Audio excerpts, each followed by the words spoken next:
الله يعلم ما نشكو من الألم وما نعانيه من ضيق ومن سقم، لكن لنا فيه ظن لا يخيبنا، حاشاه أن ترجع الأيدي بلا نعم.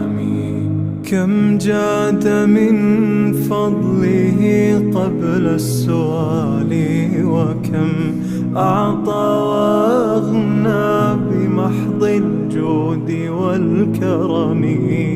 الله